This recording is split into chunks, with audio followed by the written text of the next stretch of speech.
आप देख रहे हैं वासुदेव शॉर्ट्स। जी, आज साबिक वजीर आजम और petrol and chief Imran Khan साहब और उनकी अहलिया इस्लामाबाद हाई कोर्ट में उनकी 190 मिलियन पाउंड में जो है वो बरियत की दरख्वास्तें थीं। आज उसकी समाअत होना थी और हुआ बिल्कुल वही जो होता आया है। पाकिस्तान में सिर्फ इमरान खान को दबोचने के लिए जमहूरियत और कानून जो है वो मिलकर फिक्स मैच खेल रहा है। और जैसा कोर्ट रिपोर्टर ने कहा कि हो सकता है कि जज साहब जो है वो छुट्टी कर जाएंगे, और बिल्कुल ऐसा ही हुआ। आज जज साहब हैं, एडिशनल जज जो इस्लामाबाद हाई कोर्ट में लाए गए हैं, मोहम्मद आसिफ साहब, वो छुट्टी पर थे तो इमरान खान की बरियत का केस नहीं लग पाया। और फिर उसके बाद तहरीक इंसाफ के जो रहनुमा हैं, इसमें उमर अयूब साहब हो गए, बैरिस्टर गौहर हैं, अलीमा खान साहिबा हैं, अली अमीन गंडापुर साहब हैं, शिबली फराज साहब, ये सब के सब कायम मुकाम चीफ जस्टिस सरफराज डोगर साहब के चैम्बर में चले गए और काफ़ी देर वहाँ उनसे मुलाकात की। मामलात चलते रहे और फिर बाहर आकर तहरीक इंसाफ के लोगों ने या कोर्ट रिपोर्टर ने खबर दी है कि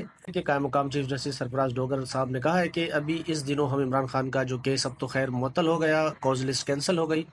आने वाले दिनों में हमारे पास बहुत सारे काम हैं, हम केस नहीं लगा सकते। तो अब इमरान खान की बरियत का जो केस है अलकादर ट्रस्ट केस में, वो 26 जून की अगली तारीख दे दी गई है। अब देखते हैं 26 जून को जब ये समाअत होगी तो उस दौरान फिर नया टोपी ड्रामा क्या किया जाएगा। अब देखते हैं, जब ये समाअत शुरू हो सकता है हुकूमत जो प्रोसिक्यूटर लगा रही है वो वक्त मांग ले मज़ीद, कि मुझे मज़ीद केस की तैयारी के लिए वक्त चाहिए।